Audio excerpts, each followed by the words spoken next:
All right, we're live. Well, folks, we're back. We've got a special guest with us today. We're actually going to cover some. Hey, we'll see if I just not to interrupt, but I'm going to interrupt.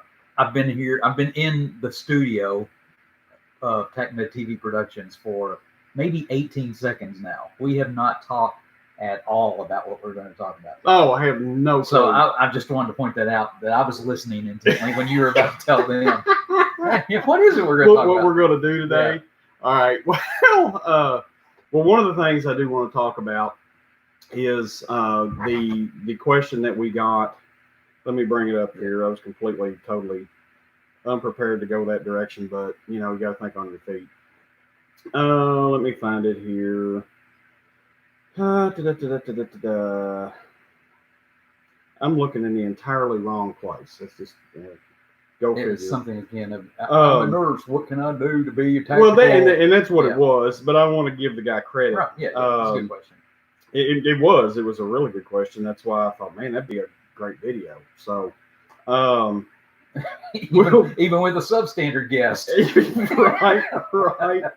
right. The substandard guest. Oh my gosh! And let us know too in the comments if you're having trouble hearing. We're using the mic we get now. No, we're not. We're using the computer mic. Yes, I mean, so, but we're kind of offset. You can't tell it, but that way we're socially responsible and we're not spitting on each other. There's so we might, one of us or both of us might be out of focus. Yeah, true story. Steve wanted me to sit kind of behind him, so I'll let that one just pass on by. Right. So let me find it here. So while he's screwing around doing the job of producer that he should have already had done. Yeah, I should have already. Welcome to TacMed TV. This is Stephen Carpenter. Hey, do your job. And Stephen Carpenter is a paramedic with a medium-sized, CAS-accredited 911 emergency response agency that also provides tactical EMS support to a number of agencies in its region. Federal, state, and local. Yeah, primarily local. We're both on his team. I never show up for it, but he rags me about all the time. But yeah, a primarily local team, but also we get hacked over to whenever feds or state resources a lot of times will be passing through, because the size of our city, it doesn't necessarily warrant humongous assets, but at the same time it does require some assets, so we get visited kind of regularly. Yeah. All right, so I finally found it. Had to get over to my tube buddy right, tube buddy app thing to bring this up more quickly. And it's from Derek Adkins. And I kind of talked about this in the last live Q&A, kind of talked a little bit about what my opinion was, but Jim, he's in conjunction with being a paramedic. He's also a registered nurse. So when I saw this question from Derek, I immediately thought, shoot, I need to get Jim back on the channel. We need to let him answer it since he's actually in that spot. So Derek asks, what steps should I take if I'm an RN to become a SWAT medic? I really want to be a SWAT medic, but don't know how to go about doing it since I'm an RN. Please help. And with that, I'm going to turn it over to you, Jim, because, I mean, you've done the job, the tactical medic job. You know what it entails. You've been a paramedic for, since Christ was a mess cook, 30 something odd years. And then you've been an RN for at least, 16 years. So just enlighten us what you think he would need to do. And his background, I do believe, was emergency department RN. So take it away. Roll with it. Well, I was watching last week. I unfortunately couldn't get on. I was up at the lake doing research 2 weeks ago. Right. And my lovely, beautiful wife, had her birthday. So wish her happy birthday. Happy birthday, Mel. So we went up to the lake, and but I got to see the video last time after you published it, and it looked really good. A lot of good questions from everybody out there, and you managed to answer most of them without being a train wreck. But I like your answer, so that's my answer too. I was going to say, I know there's more to that. No, there's a few things, And to back it up, in case somebody is a nurse without experience, or maybe is a nurse student that or is thinking about going into nursing, a couple of suggestions to hit on all of it. And I'll try not to be too long-winded. First of all, just being a nurse doesn't qualify you or get you ready to be out in the field doing EMS. It also does not qualify you to be a TIMS provider. Now, with that said, I'm not anti-nurse. Being a brand new paramedic does not ready you to be doing TIMS, which you also addressed in a different question, talking about length of service. And I think your 2 years is kind of a standard that you'd see most places nationwide, which that's a good answer. So I think that in all of our disciplines, nursing, EMT, paramedic, critical care, whatever, once you get the card, that's kind of a ticket to do your on-the-job training. And then in any field, you're going to have to do it a while to get well. Another thing, and I'm so glad when you were doing that other video, you actually used the phrase that I was screaming at the screen. You talked about it doing a couple of years so you build up muscle memory. And that's part of the way I knew that I had arrived as a paramedic.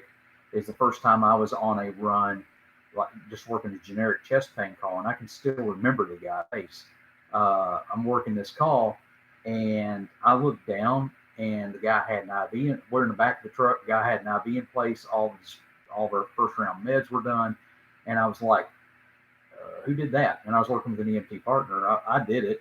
It's just that I had gotten decent enough in my skills that I didn't have to stop and say, "Step 1, open administration set with sterile technique.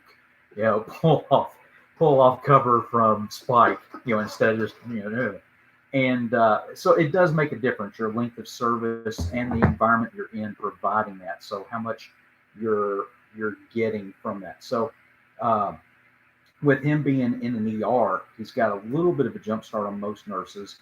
However, again, in the field, in the austere settings, there's a lot of differences between austere and being on a truck. Rolling into somebody's bedroom to do a chest pain or to work a code. So there are differences, and the main thing to make you a good provider for TIMS is to be exposed to those differences, and that means a couple of things: hooking up with maybe with a good course, and that can be course is not just about the medicine, but about how to think tactical. Yeah. So getting with a group that does training for outsiders about things like tactical movement, cover and concealment, how to outfit your kit, not just the medical kit, but also your personal protective equipment, your offensive and defensive weapon systems, things like that. So that you have the right mindset, even if the eventual team you go with, if you don't use a weapon system, but at least you know what the guys in the stack are doing or talking about while you're helping them.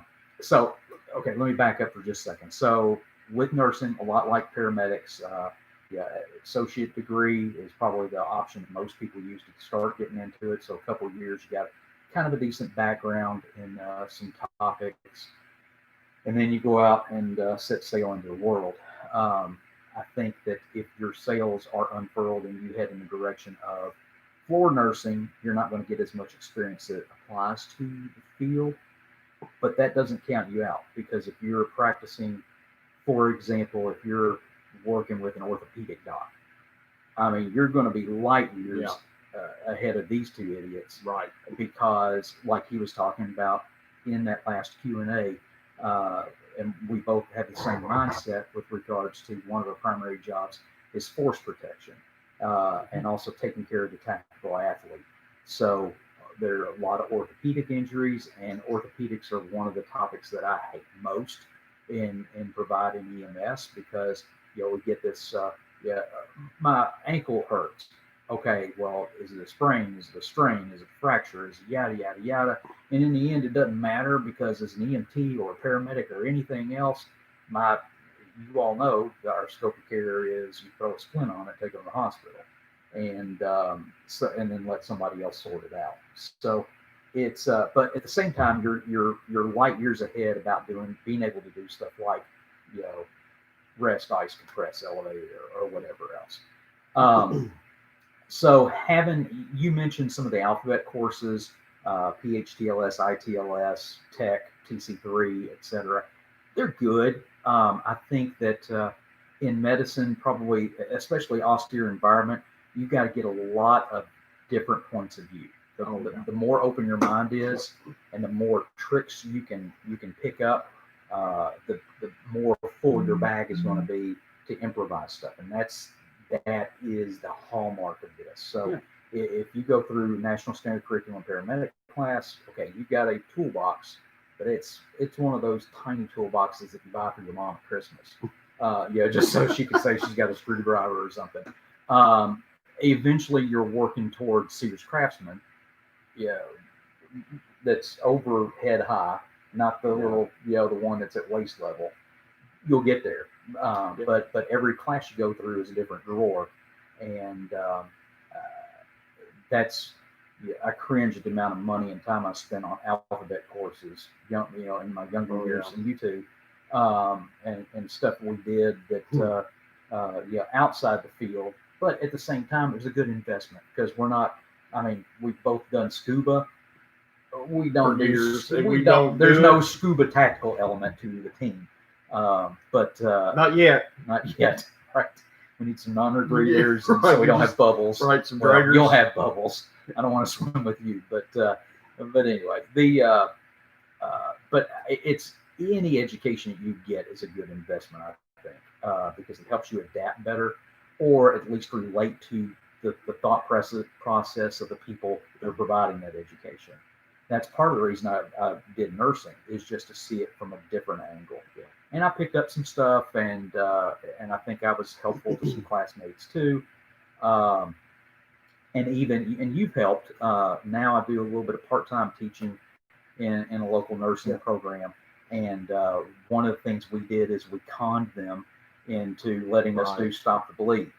Because in nursing, you really don't get, the evil secret is there's no emergency care training in it. So that's a weakness I don't like, because if you're walking down the street, if you're an RN watching this, you're walking down the street with your book bag that says I Heart RN, and the heart is a stethoscope wrapped around RN. You know what I'm talking about. Yeah. So you're walking around like that, and then somebody gets hurt, and the public sees that, they're going to help. And then you're like, I missed that day in nursing school. So anything you can do to have a good, well-rounded education about emergency, just baseline stuff, so that the sewer treatment guy that's on the sidewalk that's had a first aid class doesn't know more than you do. You at least know equal amounts. And you can start providing care. So we did, for those groups, we had done Stop the Bleed, and this last time we actually morphed it into them doing the FEMA First Day or First Care. I think that's the title of it. I think so. It's an online course, just some basic first aid, along with some Stop the Bleed and some other things. So that's a good starting point. But again, to get into the tactical stuff, there is no one-stop shop for it. It's just developing yourself as a care provider. If you know the team that you're looking at getting on, if you know any of those guys and girls and can find out what their mentality is, I think, are they door kickers? Are they kind of laid back, slow motion? Or are they high speed? That can tell you a little bit about personality traits and what you can expect to deal with. I mean, are you going to be looking at a lot of trauma? You're going to be looking at a lot of chest pain amongst the team, I think. And so that can help if you talk the lingo. If you walk in as a nurse and say, I'm a nurse and I took TC3 and I'm ready to kick butt and take names, give me my MP5 and I'm ready to go, you're going to turn them off of not only you, but also any kind of tactical medical component. So you got to adapt to them. It's their game. Just because you're a nurse doesn't really mean a hill of beans to them until it does. Same as with our team. Yeah. They didn't realize what they had until a few times where we had some serious stuff, and boom, squirrel here pops his head up. It's like meerkat. I'm here. I'm ready to go. Yep. Medic in a box. Yep. And trunk monkey. But And so it's been helpful for them for all the standard Tim's arguments about liability and force protection and all that stuff. So we won't go into that. But yeah, a really good question that there are a lot of different angles about, but it boils down to improving and increasing your education, hooking up with the team that you think that you have in mind, seeing maybe what direction they're coming from. Do they have a lot of occupational injuries? If so, polish off your occupational nursing stuff. Know how to deal with orthopedics and sprains and strains and rehab and things like that, and then you can be a really good offering to that team to reduce its injuries and make that team commander look good in the eyes of his of the brass that are on him about and the what community doing. The community. And that's the other thing. He touched on it too. Take those courses, build your toolbox up. The biggest thing that you're going to do, and this holds true. We've worked with. I'm trying to think. 1, 2, 3. Of course, the local team that we work with here, the state team that we work with, the U.S. Marshals when we work with them, ATF, DEA, all of these different teams. And I'm lining this up in my head to tell you this. Each team, just like he was saying, has a different personality. Each team has a different personality. All right. Each team goes through different schools. Okay. There's not just one basic SWAT school. Okay. There's a bunch of different strong basic SWAT schools out there. So one of the things you do is once you build up your toolbox, get your classes, get comfortable with that. And once you start working with that team will train you in the tactics, how they do things. Because I know, and it's a very fluid environment as well. I mean, when I started with our team 14 years, well, longer than that now, 16 years ago, we operated one way. And now we had training yesterday, and we operate an entirely different way because times change. Tactical law enforcement operations change just like medicine does. There's new things that happen. There's new tactics that come out. There's better ways to do things that are discovered, over time in doing operations. And special operations law enforcement is not a hammer, all right, or it's not just a hammer. It itself is a toolbox. If you're a law enforcement special operator or your military special operations, your biggest asset is your brain. You're a critical thinker. You have to think your way through. Brawn is not, and brute strength is not always your best answer. So once you get to your team, or if you've got a team that's established that already has some medics that you're looking to work with, see if you can go out and hang out with them for a little while, and see if it's going to be something you want to get, involved with. And that's an interesting point about the changes. I mean, you look at even today, without getting deep into it. I mean, those of you that are already on a team or working with a team, if you watch how they're deploying and the resources are being put in, when they do put operators in, which I hate because that's not to me, I don't like that, doing the crowd stuff. But when they do put them in, shaky. It's different now because that is something you've got to add to your toolbox is how am I dealing with these patients, the potential larger number of patients, watching out for your guys, the injuries that they're seeing is different than if you're doing a warrant service or kicking a door and taking rounds. That's a higher risk as opposed to on the street, and gosh knows what they're going to deal with. Exactly. Dustin, shut up. We addressed that on the comments.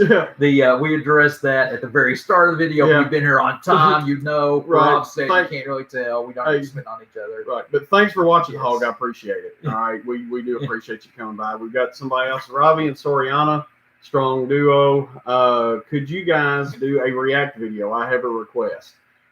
We've never thought about doing a reaction video, but that might be something in the future we could possibly do. What do you mean? What is that? Them reacting? Dude, no. We watch. They have a request. They have a video they would like us to watch, and then our reaction to it. That's it, right? It's if you watch more YouTube, if you'd spend more time watching YouTube, not in the trendy stuff. I'm true. What's Robbie and Soriano? What's your request? Just throw it back at us. We'll be looking for it over here. But to go back to what you were saying, the whole thing right now with crowd control issues in law enforcement. I kind of touched on this in the last Q&A. My thought, if it was us working our team, my thought is we're going to get somewhere. We'll take you, we'll take John, we'll take me, and we'll put us in different spots. We'll pile our stuff up somewhere where it's secure. And if they start getting patients, they bring them to us. All right, whether it's a law enforcement or a protester rider, whatever. If they need medical, they're out there doing that. Let them do that. They don't need to be watching my back and worrying about me. I'm going to be over here in a hole somewhere. And if they need me, they can bring somebody to me.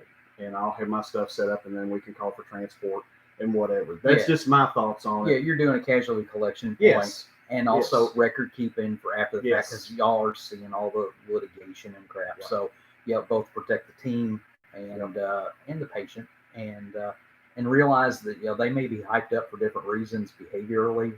Having respect for what they're saying. Treat the patient. It's not personal. It's business. But it was a good point about the changes and stuff, because we're even seeing nationwide. There's comments now about the involvement of EMS providers in situations like that, and use of ketamine.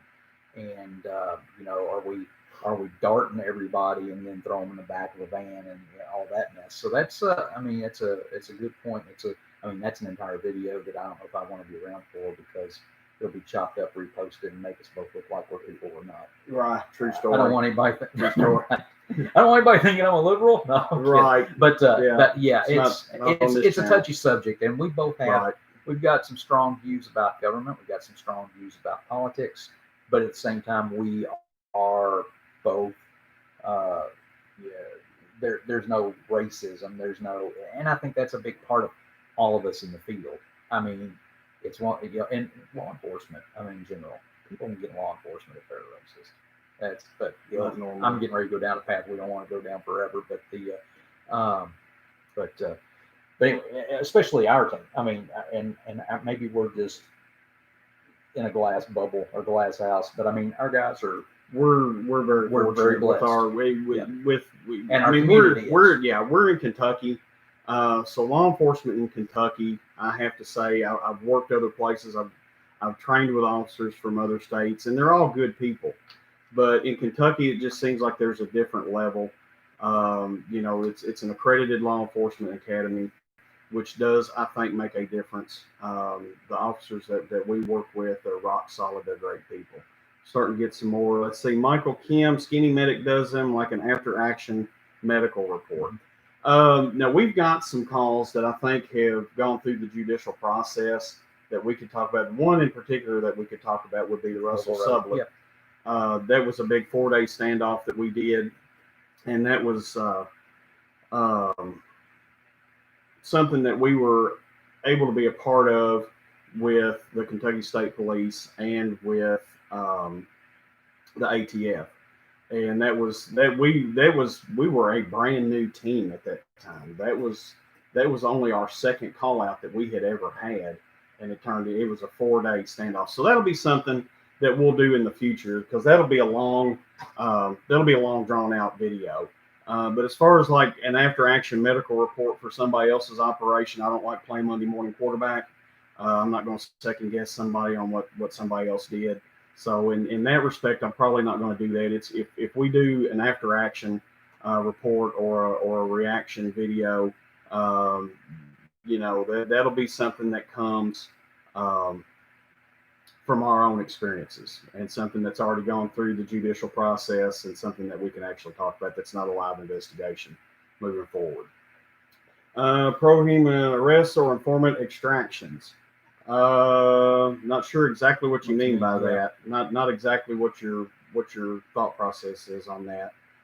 Are you asking would Tim's be used for that? That's almost what I'm kind of thinking, but I think he probably wouldn't think that we would. That would be a team or a stack going in and getting somebody maybe, but or maybe using the medical part as an excuse to take the person out. But that would be So, so anywho, but yeah, the whole deal with what we try to bring on this channel is just information for people in the tactical medicine community. Because there are some gaps in there. You know, you go to a course like TC3 or TECC, or you've got a lot of different classes around that say they're tactical medic courses, and they're 2-3 days long. That's something you kind of need to stay away from. I mean, go to it if you want to. You're going to get something out of just about every class that you take. There's always a benefit to everything that you do, even if it's you learn something not to do. So in that respect, there's stuff you can take, but to me, there's one gold standard out there, and it's the International School of Tactical Medicine. I talked about them in the last video. That's the old HK school from years ago, and they do a 2-week course. But and I'm still trying to figure out how to get us there. I've been to that school, had a great time, but they've set their school up now where it's paid for by Department of Homeland Security. It's grant funded, and you can go, and it's an amazing thing. It's all on their website. I'll put a link in the description below. But I can't find anybody that really wants to help me get that grant money. That's an issue. Well, and I'm laughing too, because we're about once or twice a year we'll have an argument about he's H&K. My original was going through Contoms, and he went through the grandfather class. Yeah. The one that kind of started it all. Yeah. It was the I guess Godfather class, and that was back in the late 90s, and back before they changed it. They changed it to back then it was counter narcotics. Now it's counterterrorism something. Anyway, but yeah, it's same information basically, and it's good information. That's one of the things that got me fired up about the austere medicine part too. They've got a really good component of that. That's taught by U.S. Park Police, so that's kind of another thing when you're watching TV and seeing the Park Police that are involved in all the Washington protests. I'm kind of like, because it's, even though I'm not seeing any guys now, I don't know if the guys that taught it are still even working. I'm sure probably not, because if they government. I'm sure they had like a 2-year retirement. Yeah, I'm sure they've got a lot better retirement deal than what we've got. Yeah. So I figured up the other day, I've got I think 20 more years and I can retire. Yeah. And I've got 20, almost 30 in. So, got that to look forward to. But anywho, well, we've hit the 12:30 mark, and I said to myself that we were only going to run 30 minutes today because I don't know how much you guys will watch a 1-hour video. Let's see. All right. Well, let's see how stupid they are. We'll run it and see what we can get into. I know yesterday at training that you missed. I'm doing QA. Our medical director had me on a special assignment. And that's your story, and you're sticking to it? Okay. I did do QA yesterday. Oh, well, that's good. I was actually working some. Well, good. That's a good thing. What'd you learn? Well, we were doing some officer down. We were doing some officer down stuff, and we were able to incorporate some of the stuff that we learned in the alert class, active attack integrated response class, back in February that you didn't go to, that you were supposed to go to. Yeah, exactly. Man, it was a great class. I'm just telling you. I know. It was fabulous. It was amazing. And we all got our instructorships out of it, except for one person that we won't name. But anyway, we were able to incorporate some of those things, some of the lifts, drags, and carries in that program, and it was really good. But the big thing, and this is something for the tactical medics, this is one of the things that's going to fall to you guys. Anything medical that has to do with your team, whether it's teaching them how to do tourniquets, nasal airways, chest seals, needle decompression, whatever it is you're teaching them, it's your responsibility to know that skill backwards and forwards to be able to teach it to them, and then make sure that when you're training that they're actually going through with it, okay? Because you can build up muscle memory, and you can create training scars if you don't do things. Prime example with tourniquets. Okay, make sure you've got training tourniquets to use during these exercises, because the officers need to put the tourniquet on and they need to tighten it down. Okay, they don't need to turn it 2 or 3 times and think, oh, that's good, we'll lock it down, because in the real world, when it comes down to it and somebody's injured and they need to put that tourniquet on, what they'll do is they'll put the tourniquet on, they'll turn it 2 or 3 times, and they'll think that's enough, and we're still going to have a bleed going on. Okay, so it's your responsibility to make sure that they can do this. Scott Ford, see you checking in. Thanks, buddy. I appreciate it. He's awake. Yep, he's up and moving. But anyway, actually, he's on duty. What are you doing watching this? Get back to work. So anyway, that's one of the things that falls to you, is to make sure that they're training properly with the medical equipment that they have available to them. And to leapfrog on that, when you were, that's not the same, but anyway, but that's a good point. I'll tell you something as basic as how to move patients. Yeah. It's one of the first things that you're taught in EMT class, and it goes out the window, and because it's not cool, and it's not high speed, and it's not flashy. And as good as we are at it, just on the job training and reinventing the wheel from EMS, fire rarely moves people. Police do not move people, except against their will, which is a different animal. You know, Right. We're used to moving sacks of potatoes. They're used to moving sacks of wildcats. Yeah. And what triggered me when you said that was I saw, and I've made comments personally around the department a couple of times, a major metropolitan area near us, there was a picture somebody posted of a suppression crew, fire department, engine company, that were helping out at a protest. They had a patient that had an accidental discharge, was shot, so they were carrying them out to meet EMS, and they had 5 guys on a truck on this engine company that were carrying one person, and it was basically one guy was kind of under shoulders, underarms, and the other was off to the side trying to get legs, and then 3 guys running alongside for moral support, and carrying up their AED and some other equipment with them. I'm like, okay, not an AED type setting in general, and I get it. You're going to be away from your truck, and okay, be prepared. But anyway, what got me was a little bit later there was another picture, same crew. They had joined up with EMS. They had the patient on a stretcher, and a person from a political group that was opposed to law enforcement used that picture to say that this is a picture of law enforcement taking this person forcefully away. And there wasn't a law enforcement person even in the picture. And it wasn't a forceful removal, and the person knew that posted it. But it's depending on the viewpoint and the optics.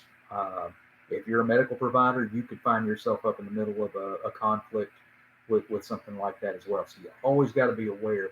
And secondly, the major point I wanted to get to, and we did this about a year ago at training, maybe 2 years now. We did a casualty handling, like a patient movement drill, with officer down and patients. And I think it was a fantastic training, because we taught them real life stuff, but also we improvised and played. They had some suggestions they thought would be better, and we said, okay, try it. And then, there were some failures, there were some successes, but it's always good to try new stuff out in practice rather than at the point of contact. So something as easy as moving a single patient out of an area quickly, I mean, to me, it's a no-brainer. Somebody under the arms, somebody in between the legs, hoist them up. And if you got somebody in front that's covering where you don't have to go to guns, you can exfil really, really quickly, because all you do is run at that point. Yeah. But when you do these,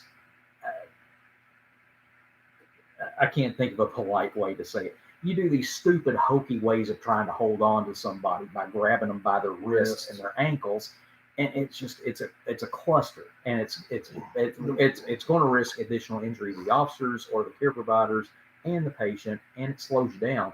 And slowing you down risks even more injury, because I'm thinking injury like dropping somebody or a back pull. Yeah. But if you're traveling slow in a bad environment, you all can imagine what kind of risk you take with that. The Virginia Tech picture is the one I always think of. You've got 4 guys from 4 different agencies, which is good. Everybody's working together. They're working together, but they've got to hold wrists and ankles, and it's an ineffective way to move somebody expediently across rough terrain. And let me circle back. Smooth terrain. Part of the answer that I had kind of programmed in my head about the nurse tactical question. Yeah. One thing is not even class-based. It's about personality. Recognize that in nursing, you're trained to be part of a team where you got to talk to the doctor about order sets, and you've got to get with the other nurses and RTs and everybody else, and that's fine. There are also times that you may be taught, depending upon the area you're working in, to be more independent. EMS, you're taught, if you're a medic, you're cocky SOB, and you're taught to be independent because you have to be.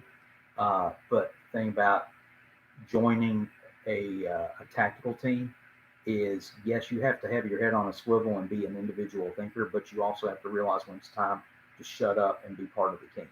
So if that's something, if you assess your own personality, you want to be part of the team, be working on teamwork, be working on how you support other people, how you become a cog, if that's not in your wheelhouse, if you're not a good cog person. Mongo only pawn. Game of life. Yes, right. But work on being a pawn. There's times to open up your I'm an individual and I'm going to get this done. Mm-hmm. But most of the time, especially for the medical provision with a tactical team, we're support, man. Be a wallflower. Yeah, the successful mission is when nobody knows you were even there. Yep. We're complete and totally ninjas. Yeah. We're complete and total support. I mean, that's our role. That's the hat that we wear when we're doing that.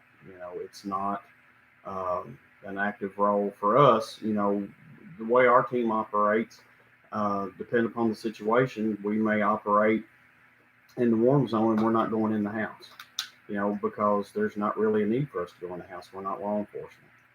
Okay. So you learn to work in that environment. And each team's different. Each team has different expectations of their medics and what they're going to be doing. So that, again, is why once you get out of your SWAT school, your medical SWAT school, where they teach you how to take the knowledge that you have and work in that environment, then you start working with that team, and then you learn what your role is going to be and how you're going to provide your expertise in that austere environment. So anyway, Scott, continuing, Ed. Yes, actually, it's real time. It counts. It does. And actually, National Registry distributive stuff counts the same as real time, face to face. So don't forget that. If you're a National Registry person, you can be using through the entity. I don't know how we fill out the sheet, but I know a guy. Okay, so we'll take care of it. All right, yeah. So Scott, fill out a sign-in sheet, and we can probably get that taken care of. So, anywho, well, that actually covers, the big thing that I wanted to cover today. Is there anything that you want to add? You want to talk about your channel a little bit? No. MT Boot Camp? No, haven't done anything. I've got a video shot about mask use that I haven't finished editing yet, and it may even I recorded it several weeks ago. I don't even know if it's up to date right now. It's amazing, even within the medical community, how much misunderstanding and whatever. That's another thing too. I mean, your guys, if you're on a team, they're looking to you for medical answers, and you got to have them or know where to get them. And obviously, CDC.gov's got a lot of good stuff that's back, and regardless of your political feelings, it ain't gonna matter what your political feelings are if you go to court. So you need to have some guns behind you. No pun intended. Right. Something in writing that's verified by the experts, quote unquote. I won't even waste my arm strength to lift up, do air quotes for that. Right. But you know how it is. So looking at different ways to protect each other, depending upon the environment. whether it's face mask or half face respirators or full face or peppers or blah blah blah. I mean, there's a lot of. My brain is fried dealing with all this, all the respiratory junk here lately, and the changes, and you all aware of that too. Well, you just made mention of the respiratory protection that we have, on our team. We have a vest mask with our cartridges, and we have different cartridges for different events. But also, when I went through SWAT school, we had a whole section where we were dealing with clandestine drug labs. And we actually had to pull out the SCBAs and work on those. Those of us that had been through an SCBA class and knew how to operate them. That's something else, that when it comes time for anything of that nature, you are the medical conscience of the team. All right. You are the medical liaison for that team. You are the book of medical knowledge for that team. So the commander comes to you with a question, you need to have an answer for him. It needs to be a correct answer. Of course, if you don't know the answer, don't lie. Say, I don't know, but I'll find out here in the next 5 minutes or in the next 30 seconds or whatever. But just like Jim was saying, they're going to look to you for advice and guidance during trainings and during the mission. You're going to be the one that has to make the decision whether this operator that just rolled their ankle, and hey Aaron, good to see you, buddy. Thanks for coming by. But you're the one that's going to be questioned about how do we do this, how do we do that. So you're the one that has to have those answers ready and need to be prepared for that and to be that resource for your team commander and your team. So what's Aaron got up here? Can't expect the to wear mask properly is requested if when they turn the healthcare system and its workforce or current facial expressions are exposed. Yeah, true story, Aaron. Lord have mercy. It's actually nice to see some of our compatriots on here. Yeah, I wouldn't have thought they'd be awake. Well, cared anything about what we're doing on here. So that's kind of cool. They're actually coherent sentences that aren't misspelled. I mean, I know. It's awesome. I'm tickled to death that some of my coworkers would even, bother to come and watch us today. That's actually kind of nice. Makes me feel a little bit better. I want to see how stupid we be. As well. And actually, as if they don't know. This has not been a crazy. Not as crazy as some of the other ones have been. We do need to do some more, though. I do have some stuff planned that I'm going to need your help with for the future. I want to do some of the carries and drags. You take care of the drag. Yeah. But anyway, stay away from that.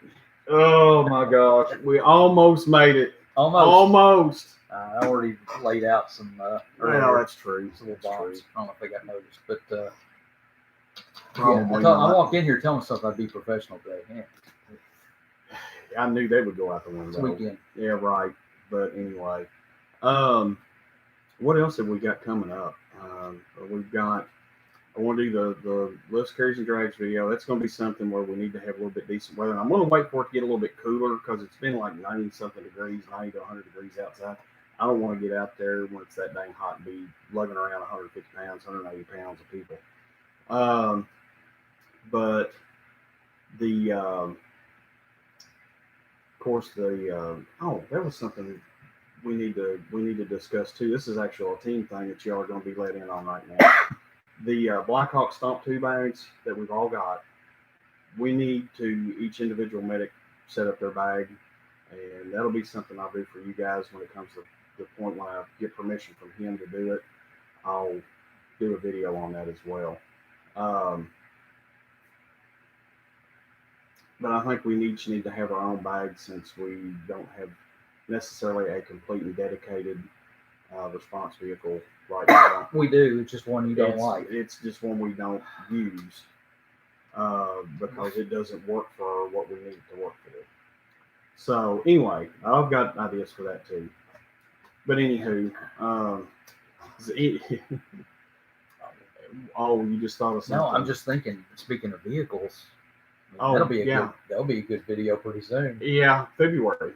we're getting our Bearcat in February. I think that's okay to say that. So we were. It's been ordered for a while. I mean, it's a done deal. It's coming. We'll get it here in February, and that is actually.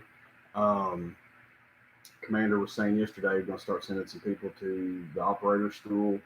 I'm going to try to get us sent to that school as well. We'll see how it goes. Don't know, but I think there would definitely be some benefit to that. I heard there was a delay in mounting the missiles and the lasers. Yeah, we're not getting any missiles and lasers on it. What? Nope, no missiles and lasers. No missiles and lasers. How do you get out of this? Was it made out of paper mache? Yes, okay. It is. As long as it doesn't look threatening. It is indeed. But yeah, once we get that, I'm gonna ask permission to do a video on that because that's not our property. Well, and tricking it out, and you guys, maybe you're on a team that's already got an armored vehicle of some type. Yeah. What do you do? Do you maintain medical stock inside of it separate from the kit that you carry? Is there anything you recommend? Anything that works well or doesn't work well that you tried in the past? Because I've not been through a class that really specifically talks about it. Mm-hmm. And I mean, it's a little thing. And obviously you're going to be fighting with the guys that are wanting to put all kinds of stuff in there. Yeah. Got to carry some stuff. Right. But yeah, there may be, that's something we need to look at within the team. And then if you all have advice. Yeah. I mean, we're already carrying some stuff on the vehicle that we're utilizing now. Yeah. Very limited. And it's mostly for patient extraction type stuff, is what they've got on there right now.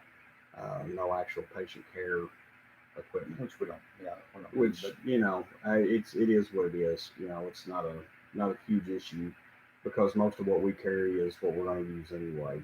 So, anyway, like I said, I mean, we've kind of devolved a little bit. We started off, came out of the gate really strong with some good topics. And then I feel like we kind of floundered a little bit here, and we had some fun and cut up and everything. And but I mean, really, we covered the big thing that I really wanted to cover today with that one question. And I'll tell you what, this is something. Every 2 weeks, guys, on my Saturday off from riding the truck, I think I'm going to do this live stream. So you let me know what you guys think. If this is something you all want to see. I'll run it for several more Saturdays and see what happens, see if the audience grows. I've already noticed we've got more people today watching than we did the last Saturday I did this. So every 2 weeks, I'll be doing a live stream, and I'll have some type of topic prepared to talk about. Jim may be here, Jim may not be here. John Hembest may come in. We might actually get to do the community paramedic video where we actually talk about that program and what I think is truly the future of EMS, and get John to come in and talk about that. I may try to bring some other people in. Maybe even try to get Dr. Watson in here. Definitely going to try to get Randy in here, and our old boss, Randy Fathbrutner, going to try to get him in here and talk to him about starting a tactical medic unit within EMS, because he was the one that gave me the green light to get this done. And without him, we wouldn't have had the team. If he hadn't said, yeah, go ahead and do that. That sounds great. And I'm sure you greased the skids on that, because you had already been class. You'd already been contons at that time and saw the benefit. Yeah. And we knew that we had the multi-jurisdictional team here in town, in our county. And I'm sure you'd already talked to Randy about it a little bit, because I know you'd already done some behind the scenes work. Because when I went to class, that's when you started filling me in on what had already been done and everything. But we did a year or so ago, we did the video with Kevin Wiles, who was one of our former CRT commanders, one of our team commanders, and what his opinion was of the benefit of having medics on the law enforcement team. We're going to look at it from the other side. What did Randy think would be the benefit for us to have that, and get his take on it and see what his thoughts were on letting us start this thing. So that's something I'd like to do, but we got to catch him at home. Him and Mary are on the road like all the time now, since he did that magical thing called retirement that we all look forward to at some point in time. But anywho, Scott, what are you doing? What?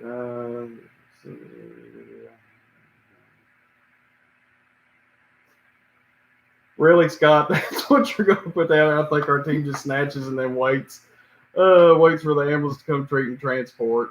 Constructive thought: do significantly earlier or significantly later if doing live stream, always on a Saturday. What do you mean by significantly earlier, Scott? Are we talking like 6 o'clock in the morning? Is that what you're looking for? So you can watch it on your way into work? Everybody chime in on that. What do you think about what would be a good time and day that stays the same? It's probably going to be twice a month based on your schedule. But every 2 weeks. Yeah. But how late? I mean, noon is kind of squirrely for me too. I mean, it's either just waking up or just going to bed. Yeah. But no, I mean, it's right in the middle of everybody doing honey-do lists. So, well, the thing about it is, though, this video is going to play. It's going to be posted to the channel after I turn it off and we go dark. It's going to be on the channel, so other people are going to watch it too. So, and that's one reason why I need, you folks that are watching to throw some questions out there, have some questions ready, whatever. Aaron, I heard Man of Steel would be making an appearance in the future. Aaron, anytime, you are more than welcome to come on the channel, brother. If you want to come on here, we'll talk about something. You're more than welcome to come on anytime you want. Oh, Lord. Oh, I wish you guys could see. And you all might be able to see the comments in the side while this is live streaming. I don't know. I haven't paid any attention. I've never watched it when we were live streaming before. So anyway, but we're coming up now on an hour, and I am going to shut it down in an hour. Let's see what these idiots are doing on TacMed TV. Yeah. Is that what you're doing? You're going to look and see what we look like? While you're talking. All right. So anyway, Scott, for middle of the day is terrible. Okay, Scott, thank you. We've established that. What time do you think would be a good time to see this? Oh, so Lord. You can see, it's a little bit of a delay, and you can't see what comments are. So. You can or cannot? You can? Okay, good. They can. So. Okay, good. Good. 9 a.m., 7 p.m. 9 a.m. might be doable, or 8, something like that. That might work. Maybe we'll do that next time. Yeah, maybe do that next time. Maybe like a 8:30. You can't do 7 because your honey's home. You have to cuddle and snuggle. No, she's getting up going to work. And vacuum at night. Oh, well, I've got the dogs too, or the dog and the cat. Murphy and Maxwell. You got to take care of them. 7 o'clock at night, I'm getting ready for bed. I'm old. I'm an old guy now. So anyway, well, it's 12:55. We put 55 minutes into this. We covered some good stuff today. Had a little fun. I've got some more work I got to get done today. I'm going to shoot some more videos for you guys. Got one still working on the bulletproof backpack. I'm going to talk about it. Yeah. Still need to get Jimmy to buy some of those, by the way. And we got to buy. We've had some good comments on the video for the armor, and we've still got to buy some more of those for the trucks. I was going to talk to you the other day about because they're on sale again. Yeah, well, we need to get them now because the heavy vests that we've got right now are getting ready to expire. It's hard to believe they're already 5 years old, so we need to get them out of rotation. So anyway, read. What am I reading, Scott? We can all see it. Aaron, smiley face, crying, laughing. Glad you're enjoying it, buddy. So anyway, well, we're going to wrap it up. I think we've covered about as much as we can cover before everything. Circa 1970s, man. TacMed TV studios. You never know what you'll find. Yep. He's been having disco parties up here. Yep. I've got one of those flashing disco balls around here somewhere, too. I don't know where it's at right now. Sounds like a personal problem. Yeah, true story. Anyway. He tried a little bit of penicillin. Waka, waka, waka. So anyway, all right. Well, we're gonna lock it down. I think we've done enough damage for one Saturday. To everybody that watched and participated, thank you so very much. I appreciate it. Check out the description below. I'll put a link in there to the ISTM again. For anybody that's interested in a tactical medic school, to me, I think that's pretty much the gold standard right now. Check it out. There's some other links there for you to check out, some swag and stuff, TacMed TV swag. Jim, you want to plug your channel, EMT Boot Camp on YouTube? Normally you do stuff related to EMTs, brand new EMTs, EMT class. It's been on hiatus because everything that's been going on. Yeah, I mean, been tied with up at work. With virus, I mean, nobody's. Yeah. It's hard for anybody to even do classes because if you're an EMT instructor, you got to worry about all that crap, and if your students aren't really doing much studenting right now, and summer as well. I'm looking at maybe doing a course, and if I like teaching one, and if I end up doing that, I may try and tag along videos with it. I'm still working on that. That's part of my to-do list for the weekend. But yeah, its intent is to take certain focused skills, kind of like the nasal airway, the infamous nasal airway video that we did on TacMed. We need to reshoot that since I've had my surgery too. It's awesome. But anyway, taking individual skills like that and then breaking them down on video. And also it's kind of like everything you wanted to ask your instructor, but were too afraid to ask because you might get a nickname in class, to answer questions like that. So actually you can scoot over to that channel and in comments, if you have suggestions, be glad to pick those up. You can DM me or whatever, and we can shoot something by request within reason. But Hilltop Medics is another channel that we've got kind of reserved placeholder. We're going to do some videos that kind of cross over between different things that may not just be EMS. They might be of interest to law or fire or whatever. Probably have an EMS flavor of some type, but where we can offer up that information from our discipline to maybe improve another discipline. Yeah, whatever. Some information sharing. All right. Well, anything else you want to add? I just want to get out of here. Hydrate. Right. Yeah. Hydrate. We're going to bounce, folks. Thank you all for checking us out. I appreciate it. Thank you all for stopping by. Check out the comment section below for some other goodies and so on and so forth. But anyway, we're going to bounce out of here, people. Y'all take care and stay safe. Have a great one. Bye.